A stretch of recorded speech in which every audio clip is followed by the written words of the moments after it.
Mapagpalang araw po sa inyo lahat. Andito naman po ang walang Pangasinan na magbabagay po ng karunungan din po sa inyo. May nag-request po kasi na sabi nila ah, mag mag-upload po ako ng mga pangtigal po. Isishare ko po sa inyo.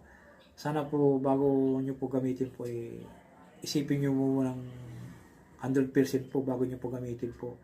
Kasi ang aking pagkakalo po na tigal po ay napakalakas po na tigal po. Ang pag-uusal po nito ay sa taong masasama po.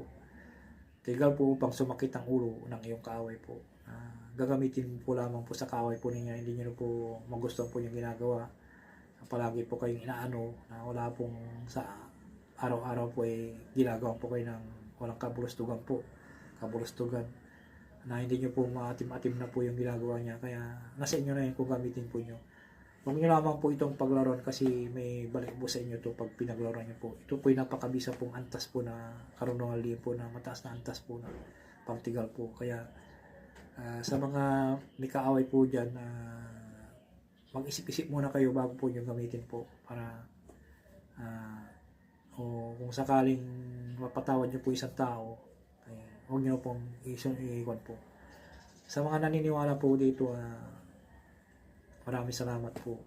Sana po palagi po kayong tumutok dito sa Iwagan ng Pangasinan para marami po kayong malalaman po. Untay-untayin ko po lahat po yung mga pagkakalo ko po sa inyo para magamit po niyo sa araw-araw. At sana po paalala ko lamang po, sana po gamitin nyo lamang po sa kabutihan po ito.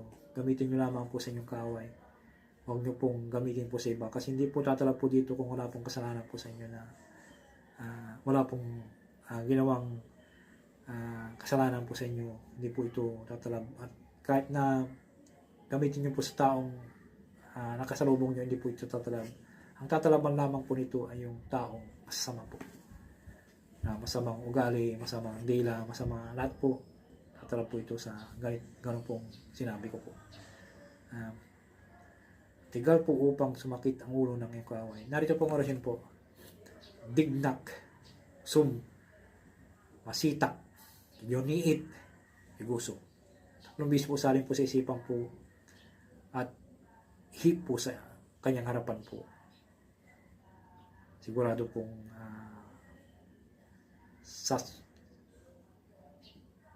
sasakit ang kanyang ulo ng iyong kaaway po na parang may bibiyak po.